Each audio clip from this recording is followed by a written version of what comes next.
문화재 소리기술자 한국건축사 강의를 맡은 문화재 보수기술자 최세헌입니다. 만나서 반갑습니다.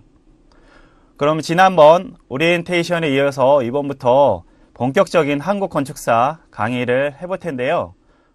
그 강의에 앞서서 몇 가지 학습 주의점에 대해서 말씀드리겠습니다.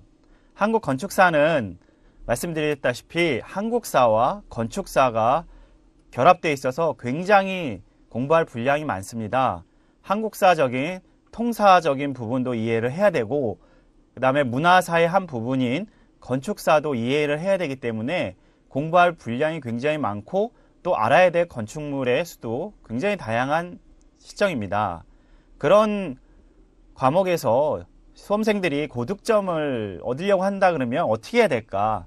그 부분에 대해서 많이 고심을 했습니다.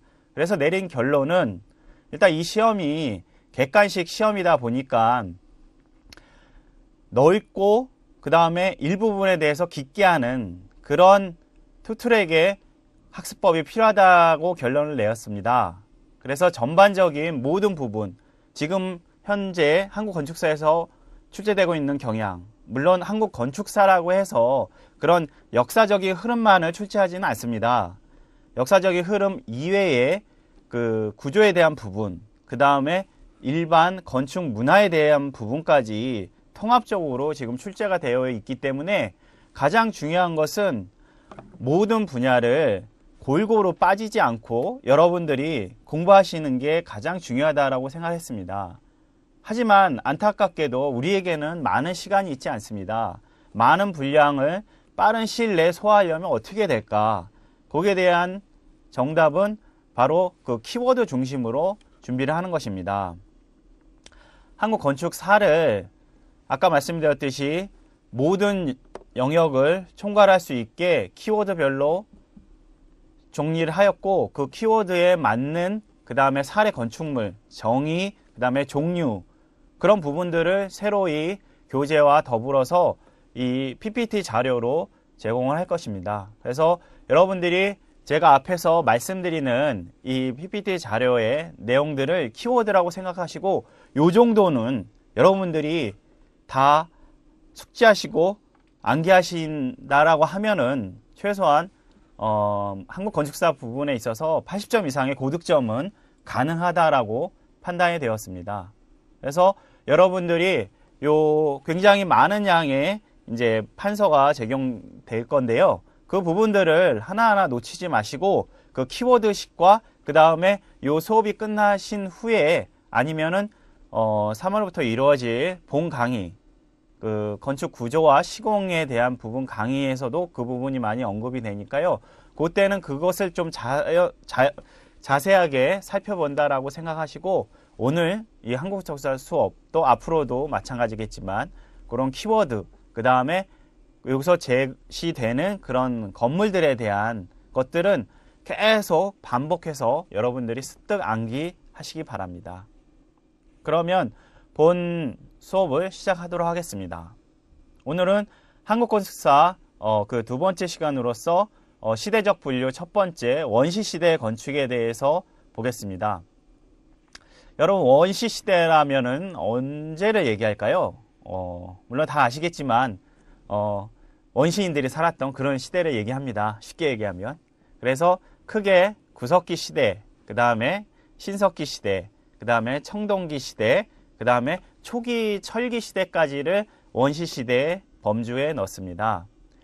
이 시대를 구분하는 그 기준점은 그럼 과연 무엇일까요? 모두 다 아시겠지만 그 어떤 도구를 사용하느냐에 따라서 그 시대를 구분하고 있습니다. 그럼 이 도구에 따라서 왜 그럼 이런 역사 시기를 구분해야 하는가? 그것은 바로 이 도구가 실생활의 모든 면에도 적용이 되지만 바로 이 건축 유구를 어떻게 만들 것인지, 즉 내가 살 집을 어떻게 만들 것인지에 대한 부분도 관여가 되기 때문에 그 부분이 그 시대사적으로 분류됐을 때 그 기준이 된다라고 할 수 있습니다. 처음에는 간단한 사람들의 그 지적 능력이 떨어지기 때문에 간단한 도구로서만 생각을 했겠죠. 물론 그러다 보니까 간단한 도구를 이용한 집들 내지는 그런 움막 같은 형식밖에 만들 수 없었을 것입니다. 그런데 점차 돌을 다루는 기술, 또 후대에는 청동이라든지 철기를 다루는 그런 기술들이 발전함에 따라서 동시에 그 건물을 다루는 그런 재료의 선택이라든지 가공 기법이 발달하게 되었습니다. 그래서 이러한 시대적 흐름과 또 도구의 사용, 또 건축 기술이 앞으로 함께 발전될 감을 볼 수 있겠고, 그거에 따라 나눠서 시대 구분별로 어떠한 특성들이 있는가를 앞으로 살펴보도록 하겠습니다. 그러니까 수업을 듣는 수험생께서도 그러한 일단은 사회 전반적인 사회 흐름과 그 다음에 그 속에서 변화하는 도구라든지 건축 흐름에 대해서 파악을 하시고, 그것을 다 파악하시면 그 당시 그 수준에서는 이런 정도 집밖에 만들 수 없었겠다, 그렇게 자연스럽게 이해를 하실 수 있는 것이죠. 그러니까 여러분들이 단순하게 우리 문화재수리기술자는 특히나 더 그렇습니다. 단순하게 어떤 건축적인 시공적인 부분만을 묻지는 않습니다. 특히나 근래처럼 그 면접고사가 강화되고 있는 입장에서는 이런 전반적인 역사적인 사회적인 흐름에 대해서 식견과 개념을 가지고 있는가가 주 판단 요인이 되기 때문에 이런 다양한 부분에 대한 공부가 필요합니다. 그것뿐만 아니라 한국 건축사의 득점을 위해서도 이런 광범위한 그런 공부가 필요하다고 하겠습니다. 그럼 본격적으로 원시시대 건축에 대해서 공부하도록 하겠습니다. 먼저 구석기 시대입니다. 그래서 말씀드렸다시피 구석기 시대의 사회 개관에 대해서 먼저 살펴보고, 그 구석기 시대의 건축 유구의 특성, 또 마을, 분묘 등의 식으로 앞으로 학습을 진행하도록 하겠습니다. 먼저 구석기 시대의 사회 개관입니다. 구석기 시대는 시대적으로 약 70만 년 전부터 1만 년 전까지 시대가 됩니다. 그리고 구석기 시대는 크게 세 부분을 나누는데요. 전기, 중기, 후기 구석기로 나눕니다.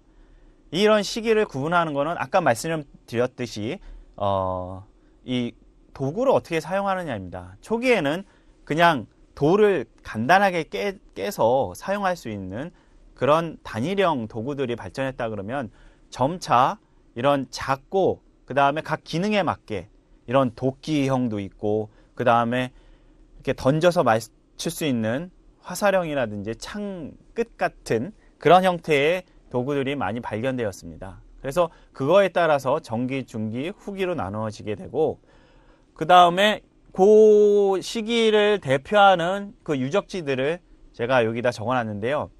앞으로도 마찬가지지만 제가 여기서 제시하는 그런 사례라든지 건축 유구 정도는 한국 건축사 문제에서 출제될 가능성들이 굉장히 많은 지문들입니다.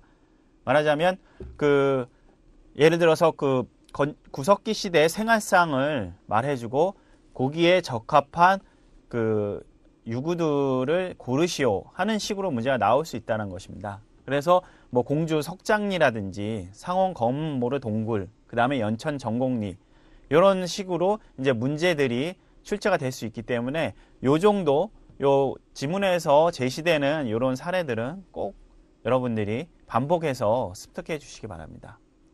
요 구석기 시대 유적지에서 가장 특징적인 것은 이 공주 석장리입니다. 공주 석장리는 이 전기, 중기, 후기의 세 가지 층위에서 모두 생활상이 발견되었고, 나머지 부분들도 상원 검은모래라든지 연천 전곡리라는 초기 우리나라 사람이 살았던 흔적을 처음 말해주는 그런 중요한 유구로서 의미가 있습니다. 그 다음에 요 구석기 시대는 아시다시피 사냥 및 채집을 위주로 했겠죠. 그 당시에는 농경을 할 수도 없었을 것이고요. 그냥 자연에 있는 거, 그 다음에 눈에 보이는 거, 그런 거 위주로 먹을거리를 구했을 것입니다. 그러다 보니 그런 정주 생활을 하지 못했었고, 제대로 된 집도 만들 수 없었을 것입니다. 다음은 이제 불을 사용했다는 것, 이게 참 중요한 사항입니다.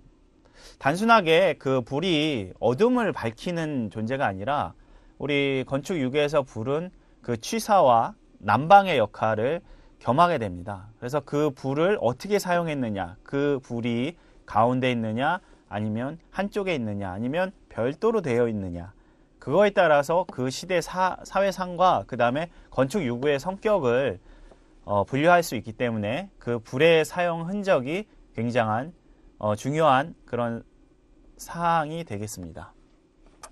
다음은 이제 말씀드렸듯이 도구의 제작입니다. 이때 도구는 그 주먹도끼가 가장 대표적이겠죠.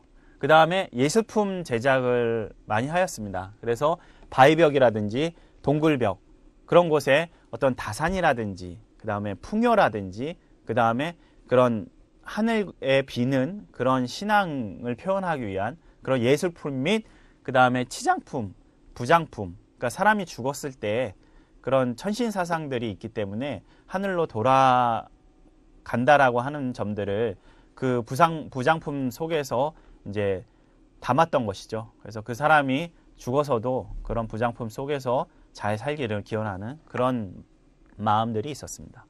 다음은 그 획과적 중심의 시족사였다라는 것이죠.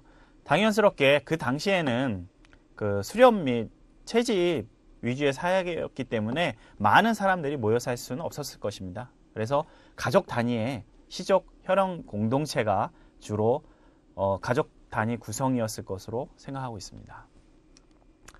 그러면 다음으로서 이 구석기 시대의 주거 유적의 특징을 보도록 하겠습니다. 먼저 크게 이제 두 가지입니다. 구석기 시대의 주거 형태는 바로 동굴 및 바위 그늘에서 살거나 그 다음에 막집 형태의 주거에 살았다는 것입니다. 먼저 근데 대부분은 아까도 말씀드렸듯이 그런 집을 지을 아직 능력이 안 되었습니다. 그래서 이런 동굴 유적 중심으로 생활을 했는데요. 이 동굴 유적 중에서도 중요한 유적은 상원 검은모루 동굴입니다. 이때가 베이징 원인과 동시대로서 우리나라의 그 구석기 문화가 10만 년 전부터 이루어졌음을 방증하는 그런 자료로 쓰이고 있고요. 물론 이때 불된 자리 유구가 발견됨으로써 이때 원시적인 불을 사용했다라는 점도 우리가 추가적으로 알 수 있습니다. 그리고 제천 전만 동굴에서는 그런 콧불이뼈를 이용해서 그 사람 얼굴을 조각하는 그런 예술품 및 그런 본인을 나타내는 그런 조형예술도 이때부터 나타나기 시작했다는 것을 발견할 수 있습니다. 그다음 두 번째는 아까 말씀드렸듯이 막집 유적입니다. 막집 유적이라는 게 그런 막집이란 형태가 따로 뭐 존재하는 것은 아니고요. 그냥 강 연안에 막집, 그야말로 그냥 막 지은 집입니다. 그냥 얼기설기 비바람이나 피할 정도의 그런 집을 지었다라는 것으로서 그런 의미로서의 막집입니다. 어떤 건축 유형이 따로 있는 것은 아니고요. 그런 막집의 형태를 했다라는 것이 대체적인 그 평가입니다. 그래서 거기서도 어떤 불의 흔적이라든지 어떤 기둥, 구멍들이 발견되고 있어서 그런 초기 형태, 집의 초기 형태를 이때부터 시작했겠구나 라는 것을 알 수 있습니다. 하지만 가장 뭐 큰 비중을 차지한 것은 물론 그런 동굴 유적이 되겠죠. 그래서 그런 막집 유적도 뭐 공주 석장이라든지 뭐 굴포리, 창내리 같은 곳에서 다수 분포되고 있습니다.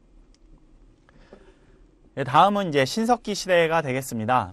이 신석기 시대는 시대적으로 봤을 때 기원전 6000년부터 1000년까지의 시기를 말합니다.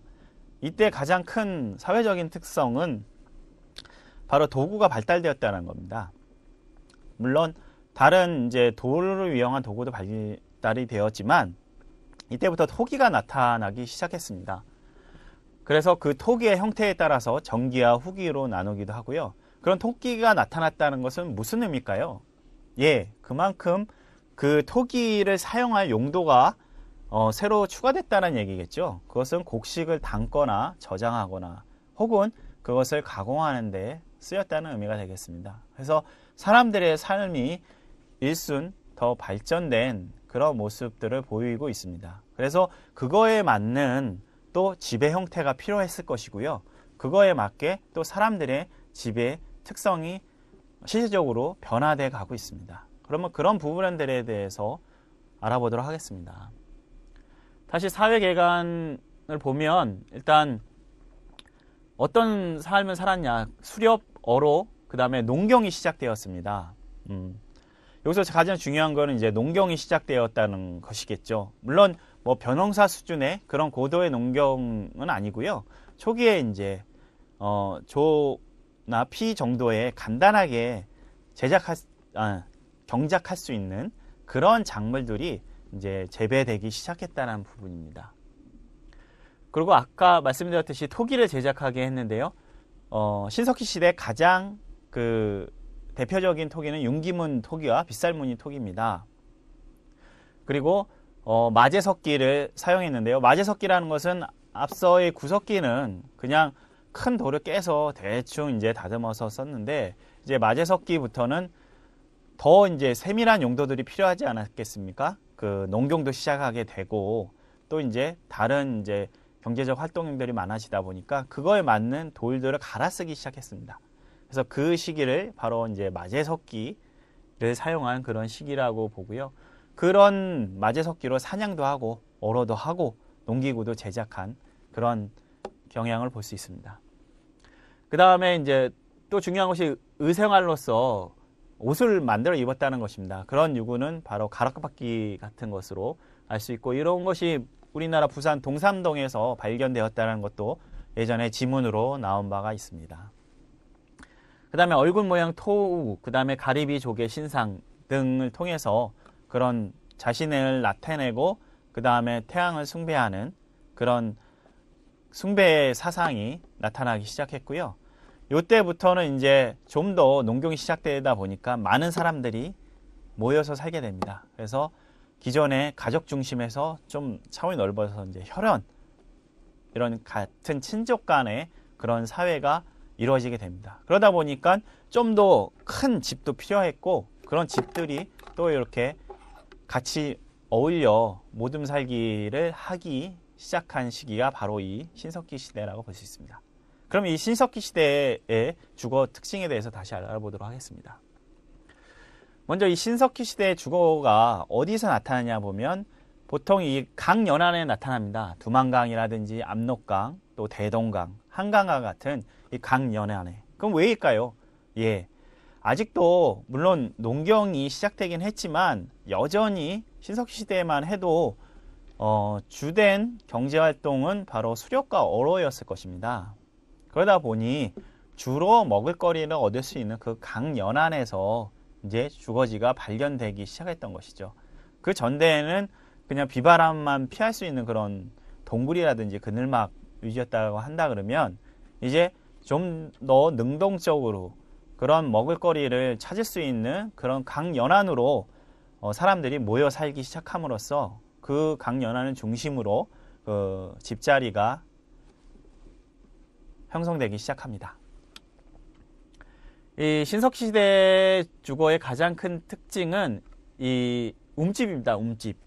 움집은 무엇이냐면 쉽게 얘기해서 이 땅을 파고 들어가서 거기에 기둥을 세웁니다. 간단하게 기둥을 세우고 거기에 이제 기둥 끝에서 그 지면까지 경사지게 혹은 중간에 벽을 세워서 벽체를 만들고 그 사이사이에 기둥 및 그 나무가지 사이사이에 나뭇가지라든지 장가지로서 벽이라든지 이 지붕을 구성한 집을 말합니다. 그래서 이 움집부터가 어떻게 보면 건축 유구의 첫 시작이라고 할 수 있습니다. 그래서 이 신석기 시대 움집이 시작됐다는 것이 그렇게 큰 의미가 있는 것이죠. 그래서 이 움집의 특징을 크게 분별해 보면 크게 전기형과 후기형으로 나눌 수 있는데요. 여기서 특징은 전기형은 원형 또는 말각 방형이란 평면 형태를 이룹니다. 그 말각 방형이라는 것은 그 네모난 형태에서 그 모두를 자른 약간 말하자면 둥그스름한 네모 정도라고 표현을 할까요? 그런 형태의 이제 집자리가 발견되는데, 이 후기 신석기 때만 해도 이런 정방형, 이런 정사각형의 형태 내지는 장방형, 이 길쭉한 사각형 형태의 집자리가 형성된다는 것입니다. 그것은 단순하게 그 집자리 형태가 뭐 원형이다, 말각방형이다, 정방형이다, 장방형이다. 그것이 중요한 게 아니고 그것에 따라서 기둥의 형태라든지 그 다음에 위 상부 가구의 구조가 틀려지기 때문에 그런 구분이 의미가 있습니다. 그래서 전기와 후기의 특성들을 더 다시 대별해 보면 깊이도 이 전기 때 그 움집들이 더 깊습니다. 그래서 최대 뭐 한 깊이가 한 6, 70 거의 뭐 1m 가까이 된 그런 깊이를 갖고 있고요. 그에 반해서 후기 때는 좀 얕아집니다. 뭐 20, 30cm, 40cm 그 정도의 이제 얕아지는 그런 평면 깊이를 볼 수 있습니다. 그래서 전기 때는 물론 진흙 바닥으로 이 땅바닥을 집 바닥을 이제 마무리했을 것이고요. 그다음에 노라고 하는 노는 이제 쉽게 얘기하면 이제 불 때는 자리입니다. 그 불 때는 자리가 중앙에 있습니다. 요것이 이제 가장 큰 또 요때 특성인데 그러다 보니 그 원형이라든지 말각 방형의 중앙에 이제 불된 자리를 놓다 보니 기둥이라든지 지배 형태가 이런 원형이라든지 말각 방형이 될 수밖에 없었지 않았나 싶습니다. 그러니까 한마디로 이 불된 자리를 중심으로 사람들이 모여 살 수 있게 동심원을 그리거나 그것이 이제 사각 형태로 중심 지향적인 그런 평면을 가졌다는 것이죠. 그래서 이 노가 중앙에 있다라는 것이 좀 중요한 포인트가 되겠습니다. 그 다음에 어떤 토기 저장고라든지 또 이때는 후기 때보다 깊이가 깊기 때문에 이런 계단이 또 그 다음 경사적인 출입구 깊이가 깊다 보니까 계단이 당연히 들어가게 되는 것이고 또 출입구도 이런 수직보다는 경사적인 그런 경사 출입구가 이루어지게 됩니다. 그리고 기둥도 수직 또는 경사 기둥으로 이루어지게 되겠고요. 그에 비해서 후기 때는 말씀드렸듯이 이제 정방형의 평면이 이루어지게 됩니다. 그러니까 전기의 이런 방형 내지는 말각 방형의 이런 평면이 이루어진다면 노를 중심으로 후기 때는 이런 정방형의 평면이 이루어지게 됩니다. 그러다 보니 노를 어디다 놓느냐가 굉장히 중요한 관점이 되겠고요. 그래서 노를 이런 한쪽에 위치하게 되고 별도의 이런 작업 시설들도 설치를 하게 됨을 볼 수 있습니다. 그래서 요거와 이 전기와 후기를 보게 되면 이때 사람들이 어떻게 살았을까에 대한 부분도 알 수 있는 것이죠. 이렇게 노를 중심으로 그냥 살았다는 것은 어떻게 보면 굉장히 단순한 삶을 살았다는 것을 볼 수 있습니다. 같은 자리에서 먹고 같은 자리에서 자고 같은 자리에서 음식을 조리하는 그런 형식의 집들이었다고 본다 그러면 이 점차 이 장방형이 되어 간다는 것은 이런 기능들이 분화됨을 볼 수 있습니다. 그래서 불을 떼는 영역과 그 다음에 취사하는 영역 그런 부분들이 별도로 이제 자리 잡으면 볼 수 있고 그 다음에 중요한 것이 이제 기둥 구멍입니다. 그래서 뭐 말각 방형 같은 경우는 이제 기둥 구멍들이 이런 노를 중심으로 이렇게 동심원적인 구성을 하고 있다 그러면 요때 이제 장방형 평면에서는 요 기둥 구멍들이 2열 내지는 3열의 구성을 하고 있습니다. 그래서 요 장방형, 요 이제 중심지향적인 기둥을 세우는 것과 이 장방형의 기둥을 세우는 것은 이 상부 기둥 구조가 굉장히 달라짐을 볼 수 있습니다. 그래서 그거는 이따 초기 철기 시대에 한꺼번에 말씀드리도록 하고요. 그래서 이런 평면의 형태가 사람들의 삶과 또 집자리 요구의 변화와 동일하게 가고 있다는 것을 말씀드리겠습니다. 그 다음에 이제 있는 주거지가 이제 부석 주거지라고 해서 뭐 이것은 간단하게 그냥 돌을 깐 주거지라고 생각하시면 되겠습니다. 그 다음에 여전히 뭐 동굴 주거지라든지 그늘막 주거지는 계속 존재하고요. 그래서 신석기 시대 이제 본격적인 이런 움집을 통한 건축 주거가 생겨남을 볼 수 있었습니다. 그러면 다음은 이제 청동기 시대입니다. 청동기 시대는 기원전 1000년부터 이제 기원전 300년 정도까지를 그 시대라고 보고 있습니다. 그래서 청동기는 이때부터 이 청동기가 가지는 의미는 본격적인 농경이 시작됐다는 것을 볼 수 있습니다. 그래서 그 청동기가 가지는 그 도구의 특성이, 그러니까 쉽게 얘기하면 그 돌로서 일하는 것과 그 다음에 이 청동지혜를 가진 사람과 이 차이를 살펴보면 굉장히 천지 차이라고도 할 수 있습니다. 이 싸움을 한다 그래도 이 돌도끼로 싸우는 사람하고 이런 청동으로 된 그런 검을 가지고 싸우는 사람은 아마 큰 차이를 보였을 것입니다. 그래서 이런 청동기와 더불어서 또 농경 사회에서도 본격적인 이 농경이 시작됨으로써 특히 벼농사가 이때부터 시작되게 됩니다. 그리고 가축도 사용하게 되고요. 그러다 보니 많은 생산이 가능하게 되었다는 것이죠. 또 그런 많은 생산이 가능하다 보니 그것을 또 저장할 수 있는 그런 공간도 필요했고요. 또 그것을 많이 갖는 사람과 많이 갖지 못하는 사람의 차이가 생김으로써 그 사람들 사이에 주거 건축의 유형도 굉장히 분화돼서 다르게 나타난다는 것입니다. 또한 이때부터는 굉장히 광활한 지역에 사람들이 같이 모여 살게 된다라는 것입니다. 그래서 건축 유구뿐만이 아니라 그 건축 유구를 아우르는 그런 집단 이런 시설들이 들어가기 시작하는 것도 이 청동기의 한 특징이라고 볼 수 있습니다. 그리고 이때는 이제 청동기가 제작되는데 이때 청동기가 모든 것을 다 청동으로 만들진 않고요. 의기용 내지는 무기나 공구 정도입니다. 그래서 농사는 아직도 그 돌칼, 반월의 형속도라고 하죠. 여러분이 한국사 시간에서도 중요하게 배웠던 그런 농기구는 아직도 그런 석재를 사용하게 되고 이런 무기라든지 이런 공구라든지 이런 특별한 용도로서만 제작되는 그런 청동기들이 사용되고 있습니다. 이때 청동기도 크게 이제 두 부분 나누는데요. 비파형 동검과 세형 동검. 많이 들어보셨죠? 한국사에서. 예, 이때는 북방의 계통인 비파형 동검이 되겠습니다. 그래서 검신과 칼자루가 분리되는 것이 이 비파형 동검의 특성인데요. 그게 후에 나오는 한국형 세형 동검과의 차이점이라고 볼 수 있습니다. 이때 물론 이때도 민무늬 토기라고 하는 토기가 이제 제작이 되고요. 그 다음에 의생활에서 이제 이때는 바늘도 또 실도 만들어지는 그런 본격적인 옷을 만들어 입는 그런 시대가 되겠습니다. 그리고 이때 중요한 건축기구로서 또 안각화를 볼 수 있죠.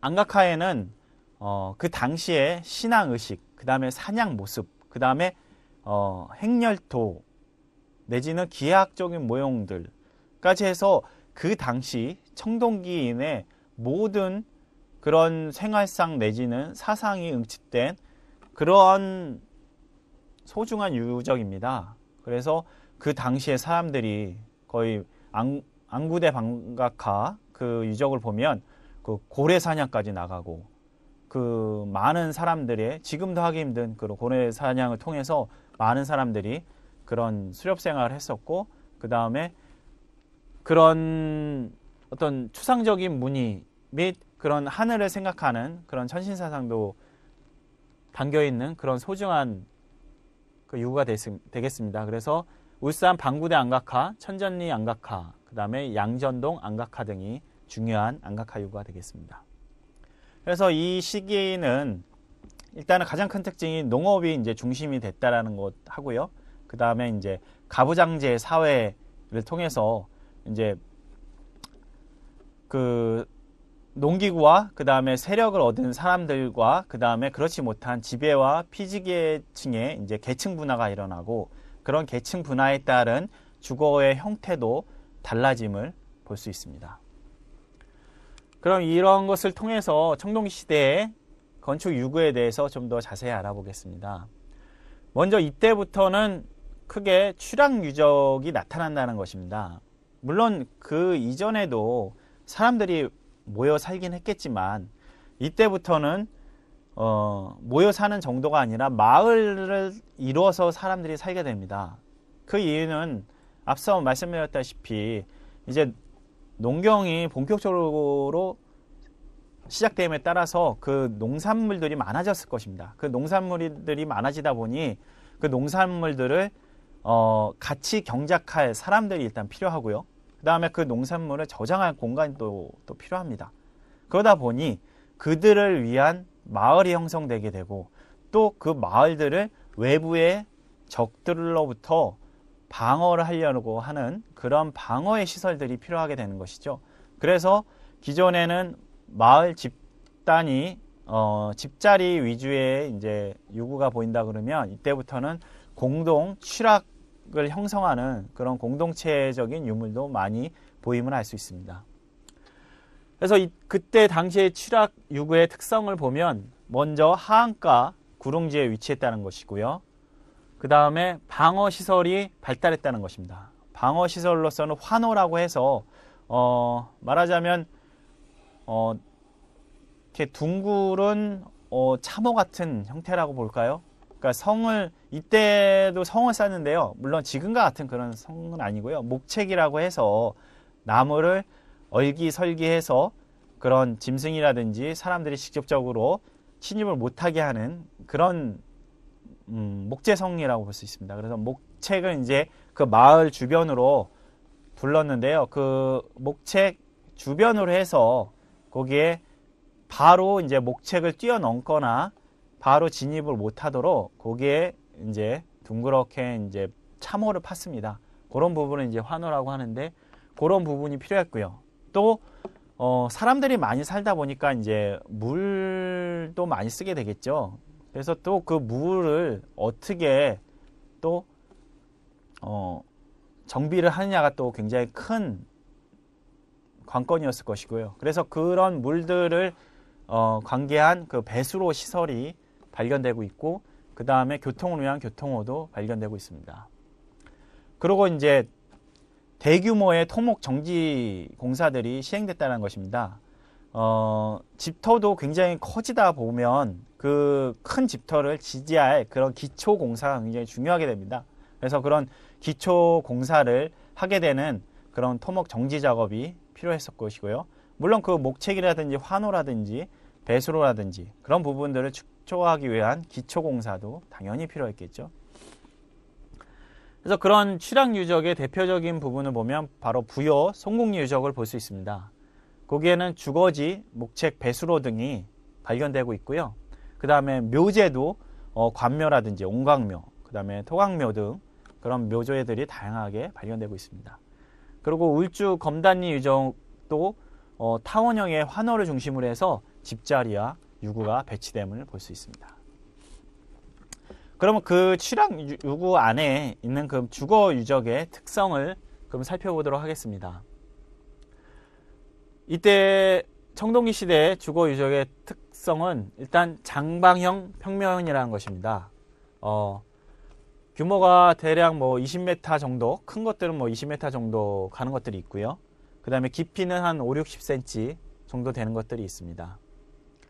거기에서 노라고 하는 그 불된 자리는 난방과 취사가 분리돼서 한쪽에 치우쳐진 위치에 서게 되고요. 그 다음에 이 바닥은 집을 깔기 시작합니다. 물론 그 신석기 시대에도 깔고 이때도 본격적으로 이제 집을 깔기 시작하고요. 벽면을 이제 본격적으로 세우기 시작하는데 풀이라든지 나무 판자를 이용해서 벽면을 사용하게 되고 지붕은 가는 나무가지를 엮어서 집이나 새 형태로 지붕을 만듭니다. 그 다음에 기둥도 예전에는 기둥을 그냥 땅속에 땅을 파고 기둥을 박았었습니다. 근데 문제가 뭐냐면 그 땅에 묻힌 기둥 하부가 썩게 된다는 것이죠. 그래서 그것에서 이제 좀 더 발전을 하면 기둥을 그냥 집자리 위에 파지 않고 세우거나 밑에 돌을 한 단 놓고 세우게 됩니다. 그래서 그런 기둥의 변화가 지상 건축의 시작이라고도 볼 수 있는데요. 여하튼 이쪽에 이 시기부터는 기둥이 초석위에 직접 세우거나 그 다음에 기둥 구멍을 세우거나 그런 다양한 형태가 존재하기 시작했다는 것입니다. 그 다음에 작업대 및 칸막이가 지금 존재하고 있고요. 구조는 3열 내지는 4열 기둥으로 되어 있습니다. 이 기둥 구멍이 의미하는 그 상부 구조가 어떻게 될까요? 만약에 이제 기둥 구멍이 2줄로 된다라고 생각하면 기둥 이 지면으로 봤을 때 기둥을 2개만 세울 수 있다라는 얘기가 됩니다. 그래서 여기서는 이런 우진각 형태 내지는 이런 지면에 닿는 이런 간단한 구조가 가능할 거고요. 기둥이 또 3열로 세워진다라고 하는 것은 이 가운데 기둥을 통해서 고주가 올라가고요. 그 다음에 주변에 이제 작은 기둥, 그 다음에 요것을 물론 연결을 했겠죠.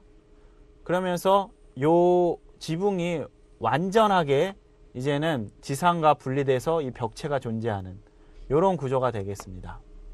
그리고 4열 구조도 보게 되면 기둥이 4개가 세워진다는 얘기인데요. 그것은 이 고주가 2개가 올라갈 것이고요. 그 다음에 작은 평주가 2개가 올라갈 것입니다. 그래서 요 부분을 이렇게 잇고 요 부분을 이런 식으로 이으면 여기에 이제 요 3열 기둥보다는 이 복한이 넓은 대단위의 건물 축조가 가능한 그런 구조가 된다는 것이죠. 그래서 이 건축 요구를 볼 때 이 기둥 방향이 평행하게 2열이냐 3열이냐 4열이냐가 굉장히 중요한 부분이라고 볼 수 있습니다. 그래서 여러분들도 이것을 통해서 건축술이 이 당시에 3열 요구였을 때 4열 요구였을 때 2열 요구였을 때 건축의 이런 기법들이 어느 정도였겠다, 그런 것들을 추측하시고 그것을 가지고 그 개념을 세우시기 바랍니다. 그래서 그런 사례로서는 파주 교활이라든지 여주 흔암리, 그 다음에 영변 세종리 유적들이 중요한 유적이 되겠습니다. 다음은 이제 분묘 유적이 되겠습니다. 이 당시부터 청동기 시대는 아까도 말씀드렸듯이 그 계급 분화가 되기 시작하는 사회입니다. 그래서 그런 부와 권력을 갖고 있는 그런 족장들이 나타나게 되었는데요. 그런 족장들은 그 살아서뿐만 아니라 그 사후에서도 굉장히 그런 영예를 가지고 가고자 했었겠죠. 그 다음에 또 그런 부족장을 장사를 성대히 치하는 것, 그 다음에 그 부족장의 묘를 성대히 쓸 수 있다는 것이 그 부족장의 권력을 나타내는 척도가 됐기 때문에 그런 분묘 유적이 본격적으로 나타나게 됩니다. 청동시대의 중요한 분묘 유적은 여러분들이 잘 아시는 이 고인돌 유적이 되겠습니다. 고인돌은 크게 이 북방식과 남방식으로 되어 있는데요. 고인돌은 구조적으로 보면은 상석이라고 해서 그 위에 커다란 돌 있죠. 그 돌을 이제 밑에 지석이라고 하는 작은 돌들이 받치는 그런 구조인데요. 이 북방식은 이제 탁자식이라고 해서 4개의 판돌로 이제 석관을 만듭니다. 그러니까 지석을 판석으로 만들어서 거기에 이제 부장품도 놓고 시체도 놓고 하는 식으로 고인돌을 만드는데요. 그 남방식은 굉장히 상석이 큽니다. 굉장히 상석 크고 밑에 받치는 그런 지석은 거의 안 보이는 경우도 있어요. 지석은 굉장히 상대적으로 작고 해서 이런 키 작은 돌을 사용한 것이 그 특징이 되겠습니다. 그리고 이 고인돌에는 또 부장품들로서 이런 톡이라든지 돌칼, 화상촉들이 들어가는데요. 특별하게 이제 특이점은 이 청동제 부장품들은 그렇게 많지 않다라는 것은 또 특이한 사항입니다. 그 점은 한번 기억해 보시고요. 그 위에도 돌널 무덤, 돌을 널처럼 만든 그런 무덤이고요. 그 다음에 돌무지 무덤, 평탄한 지방에 그냥 막돌을 장방형으로 그냥 쌓은 그냥 돌무지처럼 만들었다고 해서 돌무지 무덤이거든요. 그래서 그런 부분도 이제 나타남을 볼 수 있습니다. 다음 이제 초기 철기 시대가 되겠습니다. 먼저 초기 철기 시대의 사회 개관을 보면 초기 철기 시대는 시대적으로 기원전 300년부터 기원 후 300년을 기준을 합니다. 이때 한국에서는 고조선을 초기 철기 시대로 보는데요. 고조선 말기가 기원전 800년부터 시작됨을 알 수 있습니다. 그래서 요 시기적으로는 조금 차이가 난다는 것은 염두에 두시고요. 이 초기 철기 시대는 말씀드렸듯이 연장이 철기로 된 연장이 사용되기 시작합니다. 그래서 철기 연장이 사용되면서 농업이 확대되고요.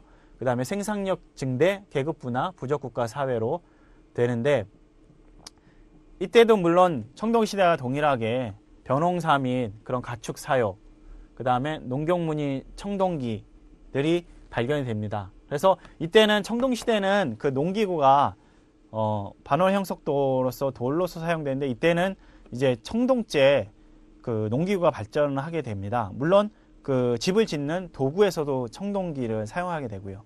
그 이유는 무기로서 철기가 사용되다 보니 그거보다 약간 아래 단계인 청동기로서 도구를 사용하게 됨으로써 농업 생산력이 굉장히 증대되고, 그 다음에 건축을 만드는 그런 기술력도 굉장히 발전을 하게 된다는 것이죠. 그래서 본격적인 이런 지상가구라고 하는 것은 과거 이제 움집과는 달리 땅을 파지 않고 지상에서만 건축이 이루어지는, 그러면서 사람들이 어떻게 보면 움집이라고 하는 것을 땅을 파고 들어가기 때문에 어떤 원시적인 동물적인 그런 주거 형태라고 본다 그러면, 이 지상가옥이라는 것은 그 땅 위에 인간의 도구를 이용해서 기술적인 그런 축조가 가능해졌다라는 것을 얘기합니다. 그래서 그 사람이 이제 머리를 사용하게 되고, 그 머리로서 도구를 만들게 되고, 그 도구로서 그 집에 맞는 목재를 가공하게 되고, 그 목재를 가공하다 보니까 그 목재를 짜맞추게 되고, 그 짜맞춤을 하다 보니까 다양한 형태의 지금 볼 수 있는 그런 건축들이 가능해짐을 볼 수 있습니다. 그래서 이런 청동기, 농기구 및 공구가 사용됐다는 것은 굉장히 큰 중요한 요점이라고 할 수 있습니다. 그리고 철기로서도 무기 및 농기구가 이제 제작되게 되었습니다. 그래서 그 세형 동검이라고 하는 한국식 동검이 중요한 유적이고요. 이때는 이제 본격적인 샤머니즘, 그 다음에 천군, 소도라고 하는 제사장과 신성 장소를 사용하는 그런 상위 시대의 인간의 정신적인 종교도 나타나게 됩니다. 사람들이 기존에는 그런 것들을 이제 단순하게 자연에게만 빌었다고 한다 그러면, 이제 그것들을 영적인 대상 내지는 그런 영적인 대상을 매개체로 하는 사람들이 나타나는 것이죠. 그래서 천도라든지 소도, 그런 영적인 생활을 하는 매개체적인 공간 및 사람이 나타나게 됨으로써 그러한 인간의 활동이 일순 더 발전되는 그런 사회상을 볼 수 있습니다. 그래서 그거에 맞게 점점 건축 주거지도 변화됨을 볼 수 있는데요. 그래서 그 의뢰로 사용했던 청동 방울이라든지, 그 다음에 스키타이 동물 대구, 이런 것들은 이제 우리의 문화가 어디에서 왔는가, 중국에서 왔는가, 아니면 북방에서 왔는가, 남방에서 왔는가, 그런 것을 보여주는데, 그 스키타이라고 하는 그런 북방 계통의 우리의 민족의 원류가 있다는 것을 보여주는 그런 유구가 되겠습니다. 다음은 이제 토기인데요. 초기 철기 시대에도 물론 토기가 계속 제작이 됩니다. 근데 요 토기 순서대로 좀 아실 필요가 있고요. 먼저 덧띠 토기가 제일 먼저고, 그 다음에 검은 간토기, 그 다음에 연질, 와질, 경질 토기가 요 철기 시대의 토기의 시대 순위 되겠습니다. 이런 것들도 그 사지선다형의 그 주 문제로서 출제될 수 있는 부분이고요. 그럼 본격적으로 초기 철기 시대의 건축 유구를 보면은 먼저 토성이 이제 건립된다는 것입니다. 그래서 고조선 왕검성이라든지 진국 위례성인데요. 이때부터는 이제 청동시대가 조그만 마을 수준이었다고 본다면, 이때는 거의 고대 왕국 수준입니다. 물론 국가까지는, 전제적인 국가까지는 아니어도 그 연맹 왕국이라고 해서 이제 무리의 부족장이 있는 것이죠. 부족도 한 부족만 있는 것이 아니라 여러 부족들이 있고, 그것을 연합한 하나의 부족장이 있어서 그 부족장이 그 나라를 다스리는 그런 형태가 되겠습니다. 국가의 초기 형태. 그래서 그 연맹 왕국을 그 보호할 수 있는 그런 성곽들을 쌓았습니다. 그래서 둘레가 대략 한 400에서 500m 정도 되고요. 형태는 장방형이 되겠습니다. 그래서 둔덕진 곳을 이용해서 쌓게 되는데요. 여기에는 물론 성문도 만들게 됩니다. 그래서 보통은 이제 남쪽으로 한 개를 이제 성문을 두게 되는데요. 낭낭토성 같은 경우는 앞문과 뒷문 두 개를 사용하게 되었습니다. 그래서 남쪽과 북쪽 두 개의 성문을 가졌다는 것이 특성이 되겠습니다. 그 다음에 이때부터 이제 지붕에 기와를 얻게 됐고요. 그 다음에 벽돌과 그 다음에 주초, 그 초석을 놓게 된다는 그런 집터가 발견되기 시작합니다. 특별히 이 육으로서는 벽돌로 만든 우물이라든지 막세기와, 명문기와, 명문기와라는 글씨가 써져 있는 그런 기와를 말하는데요. 그 글씨는 천추만세라든지 낭낭예관. 그래서 그 낭낭시대의 그런 유구들이 발달된 그런 앞선 그런 건축 기술을 보여주고 있습니다. 물론 이 부분은 중국의 직접적인 영향을 받았다라는 설이 많은데요. 어쨌든 이때부터 그런 발달된 지금 볼 수 있는 그런 기와도 올리고 그 다음에 그런 명문화도 쓸 수 있고 그 다음에 그거 형태에 따라서 다양한 지붕 형태도 나타나는 그런 고대의 지상 가옥 형태가 나타났다고 볼 수 있습니다. 이때의 취락 유적을 보면 목책과 토성 그 다음에 하한 충적지 집단 정주 생활을 그 특성으로 합니다. 그래서 이때는 석성을 아직 만들지 못했을 거고요. 그 토성이라고 해서 흙을 다져서 넓고 높게 하는 그런 토성이 있을 것이고 그 토성 주변에 아마도 목책이라고 한 아까 얘기했던 나무 울타리 정도를 했던 그런 유구가 이때 당시의 취락 유적의 특성일 것입니다. 그리고 건축 유구에서는 보면 간단한 공포가 나타났습니다.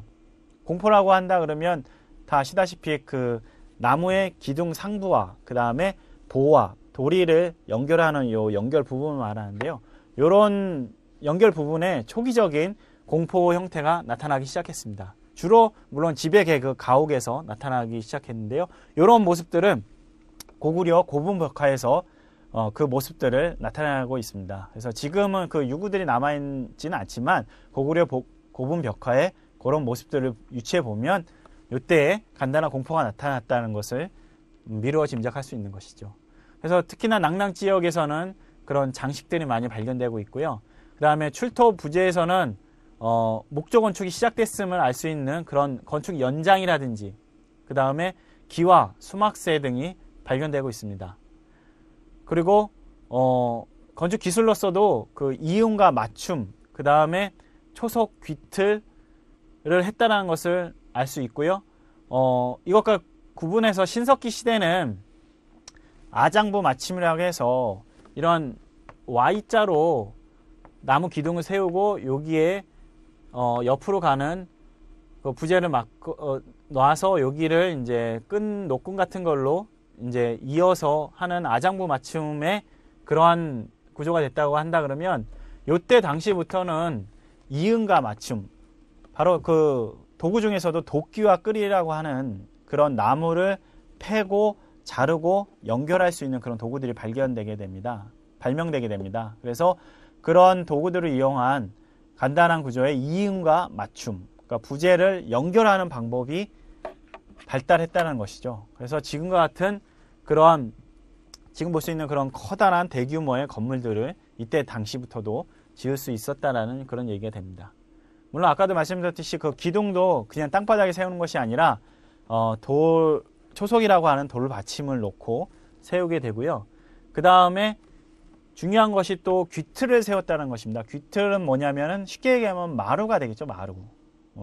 마루라고 한다는 것은 뭐냐면 우리의 그 주거 생활이 이 땅바닥을 벗어났다는 것이 됩니다. 그 땅바닥이라고 하는 것은 항상 우리나라는 고온다습하기 때문에 그런 습기가 굉장히 많이 있습니다. 그리고 그런 부분들을 떠나서 이제 사람들이 좀 더 그런 습기라든지 추위에서부터 떨어나서 그것을 좀 쾌적한 주거로 가져가려고 했던 그런 아마 의식이 있었을 것입니다. 그래서 그 사람들의 생활하는 그 지면을 높이는 그 귀틀이 가지고 있는 의미는 사람들이 그 살려고 했던 그런 생활의 지면을 상부로 옮겼다는 얘기 됩니다. 근데 그것을 이제 옮기기 위해서는 그 아까도 말씀드렸듯이 그런 이음과 맞춤이 발달되고 그거에 맞는 목재를 가공하는 기술이 뒷받침돼야 되겠죠. 그래서 그런 것들을 할 수 있는 이음이 맞춤 기술이 발전이 됐기 때문에 그런 귀틀을 만드는 고상식 주거가 이루어지게 됩니다. 그래서 주거 유적으로서는 이때도 물론 수열 주거가 계속 지속되게 되고요. 물론 청동기 시대와 마찬가지로 장방형 평면이 이루어지게 되고, 그 다음에 이때부터 특별하게 나타난 것은 바로 터널형 화덕이 되겠습니다. 터널형 화덕은 무엇이냐면 바로 쉽게 얘기해서 그 갱도형 온돌이라고 보시면 됩니다.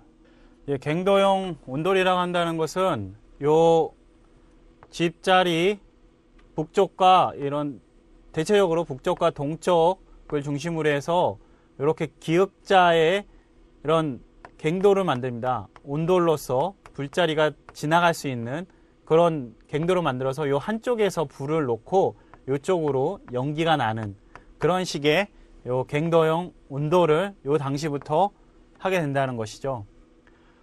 사람이 일반 그냥 불만 떼고 살다가 이제는 그런 언제든지 난방을 할 수 있는, 또 그런 난방의 온기를 오랫동안 담을 수 있는 그런 온돌이 개발됐다고 한다는 것은 그 지상 건축이 본격적으로 시작되었다라는 큰 획기적인 변화라고 볼 수 있습니다. 또한 우리나라 주거의 가장 큰 특징이 이 온돌이 이때부터 시작되었다라는 그런 시원적인 성격이 되겠죠. 그리고 앞서 말씀드렸다시피 철제 연장이라든지 그런 부분도 굉장히 발전하게 되고요. 그 다음에 기둥 구멍은 이런 3열 기둥이라든지 그 다음에 2열 기둥, 그 다음에 원추형이라고 하는 그런 형태로 나타나면서 그 지붕 형태도 맞배, 우진각 등 그런 고대 지붕 형태의 모든 부분들이 이때부터도 나타난다는 것을 볼 수 있습니다. 이런 것으로서 이제 이런 다양한 충천 중도를 비롯해서 영변, 세중리 이런 다양한 유구들이 나타나고 있습니다.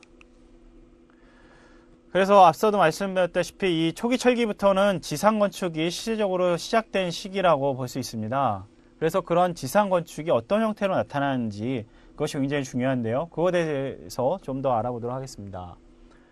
먼저 그 이전에 그 주거의 주류를 이뤘던 그런 움집이 쇠퇴하게 되고 지상 건축이 본격적으로 발달되는데, 그것은 전 계층을 통해서 오는 것이 아니라 지배 계층을 중심으로 해서 발전을 하게 됩니다. 크게 이제 지상 건축은 이제 크게 두 가지로서 나눌 수 있습니다. 그래서 귀틀식 고상 주거와 고상식 주거로 나눌 수 있는데, 귀틀식 고상 주거라고 한다는 것은 그러한 통나무를 그 얼기설기 쌓는 창고 형태의 부경 형태의 그런 형태를 말하고 있습니다. 그래서 그런 형태로서 쓰이는 것이 이제 부경이 가장 대표적이고요. 고구려 예전에 부경 잘 아시죠? 그것들을 어떤 형태에서 볼 수 있냐면 마성고 1호분이라든지 덕홍리, 그 다음에 팔청리 고분 등에서 그 형태를 볼 수 있습니다. 또 이것이 중요한 것은 뭐냐면 일본에 많은 영향을 끼쳐서 일본 고대 건축을 형성하는 데 큰 영향을 끼쳤다는 것입니다. 바로 일본 아스카 나라시대 법룡사라든지 동대사, 그 다음에 당초제사의 그런 형태가 나타나면 볼 수 있습니다. 다음은 이제 고상식 주거입니다. 고상식은 이제 귀틀식은 아니지만 지면이, 바닥이 이 지표면으로부터 상승된 그런 가구 형태를 나타나는 것인데요. 그것을 알 수 있는 것은 가형톡이라고 해서 흙으로 만든 그 집 모형의 톡입니다. 그것이 이제 고대 주거를 증명할 수 있는 큰 유고가 되고 있는데요. 거기에 나온 가형톡의 형태를 보면 예전의 집 모습을 그대로 담아내고 있습니다. 그래서 원기둥을 썼다라는 것이라든지, 그 다음에 도리대공, 대들보, 맞배 그런 형태의 가형토기를 통해서 그 당시에 지상 주거의 형태를 엿볼 수 있고요. 그 다음에 미사리 유적 같은 경우는 한강 이남의 그런 고상식 주거의 전형인데, 이것이 가야를 통해서 일본 규슈 지방으로 연결됨을 볼 수 있습니다. 그리고 또 특이한 것이 그 토담집 가구식입니다. 앞서의 고상식 주거는 이제 목조 형태의 그런 지상 가구라고 한다 그러면, 토담식은 벽체가 이제 토담으로 된 그런 가형토기를 얘기하는데요. 그런 가형토기의 특징은 삼량찍이고 측면 굴뚝 측면 진입이 가능하다는 겁니다. 그러니까 보통 이제 지금의 건물들은 정면으로, 그러니까 긴 방향으로, 이런 긴 방향으로 진입이 보통 이루어지고 있는데, 저런 가형토기에서는 이런 측면에서의 진입이 주로 이루어지고 있어서 요때 시대의 토담집 가형토기의 특성이라고 볼 수 있습니다. 그것이 이제 뒤에 나오는 여러 유구등에서도 나오고 있고요. 그래서 측면 진입도 고대의 우리나라 그 가옥의 진입 방식의 하나의 유형이었다는 것을 이런 유구를 통해서 알 수 있습니다. 다음은 그때 당시에 그 분묘에 대해서 살펴보면 여러 가지 형태가 나타납니다. 그래서 전축분, 전벽돌로 쌓은 전축분, 그러니까 벽돌식이 되겠죠. 그래서 벽체와 천정을 전돌로 사용하고 그 위에는 석조 건축을 하는 전축분들이 나타나고 토광, 목, 관묘, 토광, 목, 광묘 등이 나타납니다. 이 용어들이 굉장히 헛갈리는데요. 토광, 목, 관묘와 목, 광묘의 차이는 목광은 그 토광, 그러니까 흙으로 그 묘자리를 파고 그 외곽을 돌로 쌓은 것을, 돌이 아닌 그 목재로 쌓은 것을 목곽이라고 하고요. 목관은 그냥 구덩이 안에 관을 썼다라는 얘기가 되겠습니다. 그래서 두 가지 형태가 다 나타나고 있음을 볼 수 있고요. 그 다음에 전곽분이라고 해서 묘곽을 전돌로 축조하고 그 다음에 횡열식 석실 고분을 한 그런 국류형의 그런 천장을 한 그런 고분도 나타나고 있습니다. 물론 옹관묘도 나타나고 있고요. 마지막으로 이런 초기 철기 시대의 건축을 알 수 있는 것 중에서 이런 고문헌이 있습니다. 물론 우리나라는 아니고 중국 쪽 그런 문헌을 통해서 이때 당시에 초기 국가들의 그런 주거 형태를 볼 수 있는데요. 먼저 음루입니다. 음루는 백두산 북쪽 연해주의 할관 국방 민족으로서요. 후한서 동의적 음루조의 수열 주거라는 용어가 나오고 거기 9단의 사다리, 그러니까 그만큼 깊게 들어갔다는 얘기겠죠. 깊게 들어간 사다리를 통해서 이동을 하는 수열 주거가 있음을 알 수 있고요. 그 다음에 진서 숙신시조에는 여름 서고 겨울 혈거라고 해서 그 여름에는 그런 움집과 같은 소고 생활을 하고 겨울에는 혈거라고 해서 그런 구멍 같은데 사용한 그런 주거를 주로 사용했다는 것을 볼 수 있습니다. 그리고 부여는 고구려의 근간했던 나라인데요. 후한서 동의전 부여국조의 목책, 창고, 감옥, 내옥 등 창고가 견고한 그런 누목식 그런 집입니다. 그런 집들이 사용되었고 그 다음에 궁실은 중국의 한대에 버금가는 그런 우수한 건축들이 사용됐음을 볼 수 있습니다. 그리고 한나라는 마음 변한 진안의 사만을 얘기하는데요. 거기에도 음락에 기거하고 성곽은 없지만 초옥토실, 그래서 지붕에는 풀이 있고 벽체는 흙으로 된 초옥토실이 있었고 삼국지 위지 동의전에는 그런 내옥과 비슷한 귀틀집이 사용됐다는 것을 볼 수 있습니다. 이상으로 그 고대 국가 이전에 우리 원시시대의 건축과 사회상을 볼 수 있었습니다. 그래서 여러분들이 이 시대를 구분하는 데서 가장 중요한 건 뭐라 그러셨죠? 예, 물론 말씀드렸듯이 그런 도구가 되겠습니다. 그런 도구를 어떻게 사용하느냐에 따라서 그런 건축 연장이 발전하고 그런 건축 연장이 어떻게 발전함에 따라서 이런 가옥의 형태 또 그것이 촌락을 이루고 나중에는 성곽까지 쌓는 그런 집단적인 취락의 모습으로 발전됨을 볼 수 있었습니다. 그래서 이런 부분들은 각 시대별로 그 특성들이 명확하게 나타나니까요. 그 부분들을 각 시대별로 분류 비교하시면서 정리하시면 이 부분 확실하게 공부하실 수 있을 것입니다. 그럼 지금까지 수고하셨습니다. 감사합니다.